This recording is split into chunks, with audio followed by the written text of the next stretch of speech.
Muito bem, agora eu vou receber aqui no programa Sergipe no Ar o jovem empresário, advogado Milton Andrade.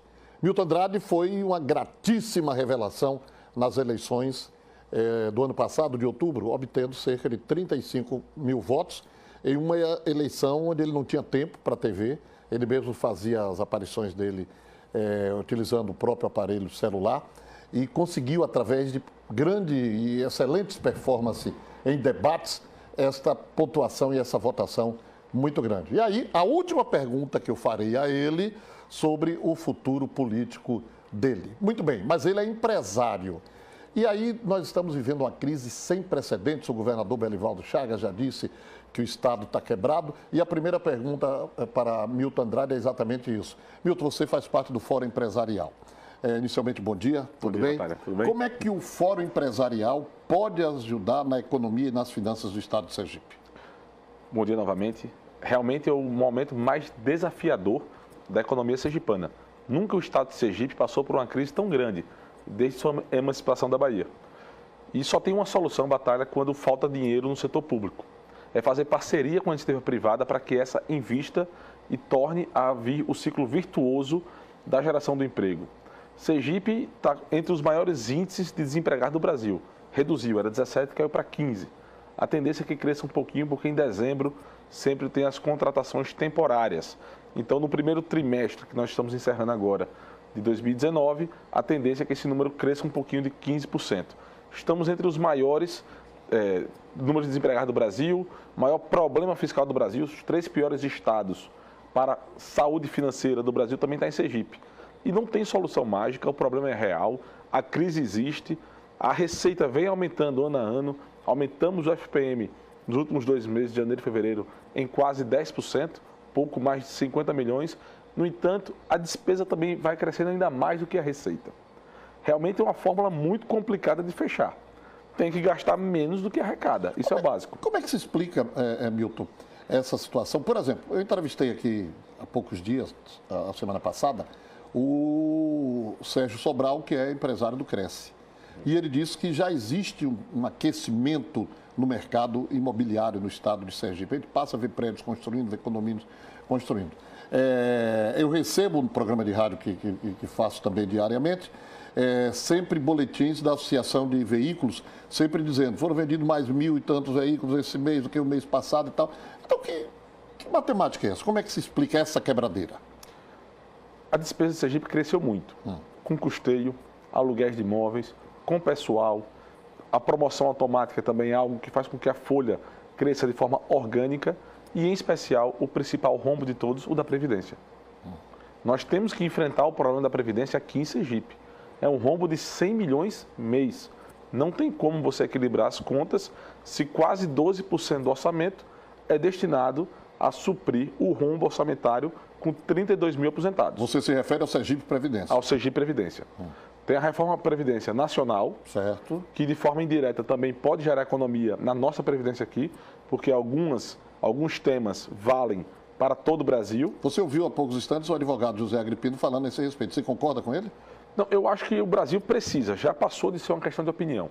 O Brasil precisa de uma reforma da Previdência e não temos mais tempo para estar discutindo isso, aquilo, outro. Eu vi que ele falou há pouco que seria um problema deixar de ser por emenda constitucional e passar por maioria absoluta. Veja, em todo lugar do mundo é assim. A nossa Constituição trata de temas que não são temas constitucionais. Então fica dando uma roupagem que não seria constitucional e você acaba até dificultando a mudança, a adaptação à realidade.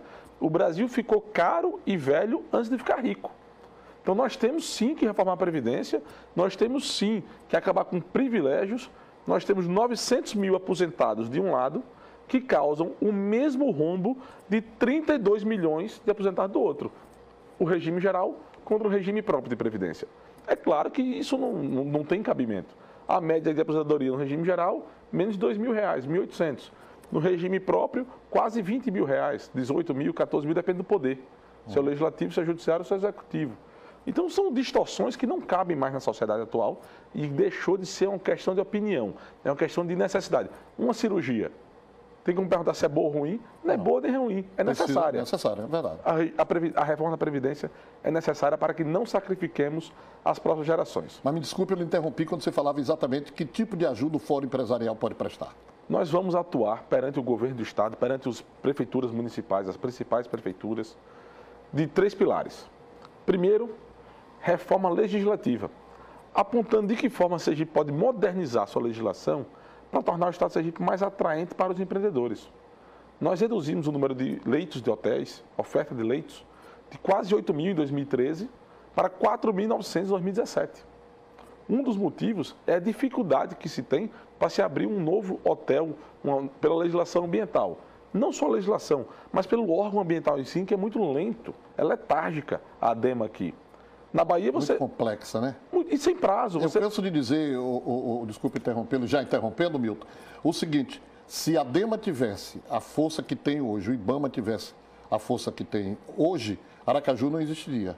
Primeiro que foi edificado sobre o mangue, né? E aí nós chegaríamos na Atalaia, não existiria Parque dos Cajueiros e por aí vai. Não existiria o Batistão, São José. Perfeito. Né? Tem até uma frase do ex-presidente Lula, né? Quem me conhece sabe que eu não sou nenhum fã do Lula, mas ele tem uma frase interessante, dizendo que na época de Juscelino existisse IBAMA e IFAM, ele não tinha feito Brasília. Não tinha feito Brasília, é verdade. Então, assim, além da legislação ser rígida, nós temos um órgão lento. Você protocola e passa 6 meses, 1 ano para ter uma resposta. Nem sim, nem não. O empreendedor vai para a Bahia, que tem o melhor órgão ambiental do Brasil. O da ADEMA em Sergipe está entre os 3 piores do Brasil em tempo de resposta. E isso é um dos motivos que torna Sergipe eleito pelo Boletim da Liberdade como o pior estado para se empreender no Brasil. Eu vou pedir à produção que guarde isso aí, Hermínio, e vamos convidar depois o presidente da ADEMA aqui no nosso programa para explicar isso aí que o Milton acaba de colocar. Uma das 3 piores do Brasil. Uma das 3 piores do Brasil. Não sabia disso. Muito bem, voltamos com a segunda parte da entrevista aqui com o Milton Andrade. Milton, você se aventurou, eu posso dizer, se aventurou em uma jornada dificílima que foi a disputa do governo do Estado. Muita gente deve ter lhe chamado maluco, não é verdade? Muita gente deve ter dito, você é doido, o que é que você quer? Você saiu-se maravilhosamente bem votado, inclusive e principalmente em Aracaju. Você obteve quantos mil votos? Em Aracaju? Sim. 20 mil. 20 mil do total de 35. Esses 20 mil votos lhe credenciam a disputar a prefeitura no próximo ano? Você não vai me responder agora. É a última resposta que você vai me conceder. Mas como é que você está se estruturando nos bastidores politicamente com o seu partido? Pois bem, Batalha, hoje nós temos um agrupamento composto por mim, pela vereadora Emília Correia, e também... Esteve aqui semana passada, 10 dias atrás? Isso, e também a delegada Daniela Garcia nos acompanha muito no bate-papo, embora ela tenha uma resistência em fazer parte da parte do jogo político, nós participamos muito com Daniela de nossas ideias. Há quem diga que, inclusive, ela perdeu uma grande oportunidade, teria sido eleita nas eleições passadas se tivesse se candidatado, né? Muito provavelmente a pauta do ano passado tinha tudo a ver com o que representa Daniela Garcia. E temos interesse também de expandir essa aliança com o senador Alessandro Vieira, com o doutor Emerson, com quem estivemos há 15 dias na Escariz, conversando também, para que a gente possa estar dando uma opção diferente para o eleitorado sergipano. Mas, como eu aceitei esse desafio do Fórum Empresarial, e acabei não falando, os 3 pilares, que é a modernização legislativa, parceria público-privada, como o SIC, por exemplo. O centro de convenções não tem sentido ser público. É muito melhor na mão de iniciativa privada e obras estruturantes mediante parceria público-privada ou mediante emenda, como é a BR-101.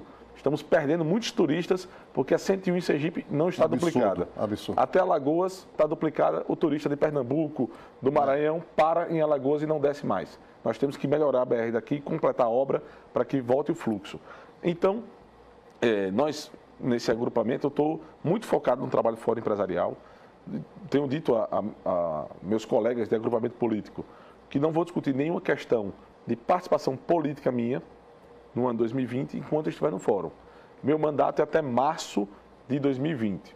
Então, até março de 2020, meu foco é 100% na construção de soluções para o crescimento econômico de Sergipe e para a geração de emprego em Sergipe. Naturalmente, como faço parte do agrupamento, estarei dialogando e colaborando com ideias do que como devemos nos apresentar para a sociedade. Mas o agrupamento certamente terá um candidato. Você tem empreendimentos em várias áreas diversificadas. Como é que lhe sobra tempo para a política?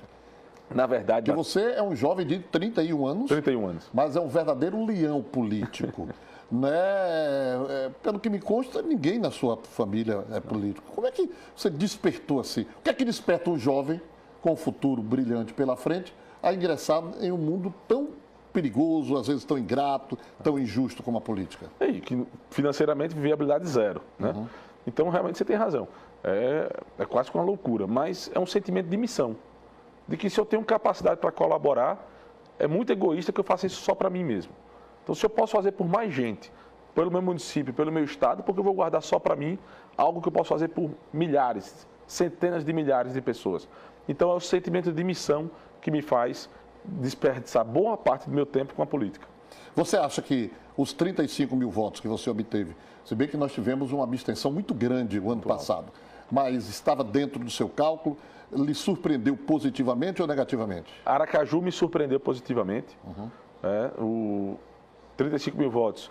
No cenário de 9 candidatos, foram muitos candidatos, o maior número de candidatos da história de Sergipe. Qual foi a sua colocação em Aracaju? Em Aracaju fiquei em 5º colocado, logo atrás do Eduardo Amorim. Certo. Amorim teve 30 mil votos, eu tive 20. Certo. Mas eu não tinha... Belivaldo, Valadares. Eduardo. Não, Emerson, Eduardo, eu. Você, certo. Por exemplo, eu me surpreendi em ter 3 vezes mais votos do que o Mendonça Prado. Mendonça Prado, é verdade. Mendonça Prado, ex-deputado federal, ex-deputado estadual, ex-candidato a prefeito. Ex-candidato a prefeito, então alguém que tinha uma história na política muito grande. E me surpreendeu. Por exemplo, o João Fontes, em 2006, quando foi candidato com apenas 4 candidatos, deputado federal com mandato, presidente do partido, com candidato a presidente da República, que soma voto, teve apenas 20 mil votos. Eu tive 35 com 9 candidatos. Então, eu julguei um número muito bom, porque foi quase uma candidatura avulsa, né, Batalha? É verdade. Eu não tinha candidato a presidente da minha chapa, eu não tinha candidato a senador da minha chapa, então foi quase uma candidatura avulsa. Eu tenho 2 minutos só para o encerramento do programa. Você não vai me responder, eu sei, se será candidato a prefeito ou não, mas estará participando da política no próximo ano. Sim, na política eu estarei, até os meus últimos dias, colaborando com a construção. Muito bem. Jair Bolsonaro, na sua avaliação? Bateu cabeça no início, né? Tem uma composição de ministério nas partes estratégicas que enche os olhos Paulo Guedes. O Sérgio Moro dá um recado muito claro para o estrangeiro que não precisa ser corrupto para fazer negócio no Brasil, mas tem que afinar mais para que a gente deixe de perder tempo com o que não interessa e foque nas pautas que interessam para o Brasil. Muito bem. Milton Andrade, satisfação muito grande recebê-lo aqui. Eu que agradeço. Boa sorte. Eu tenho certeza que até 2020, com fé em Deus, nós iremos conversar muito por Amém. aqui, não é isso?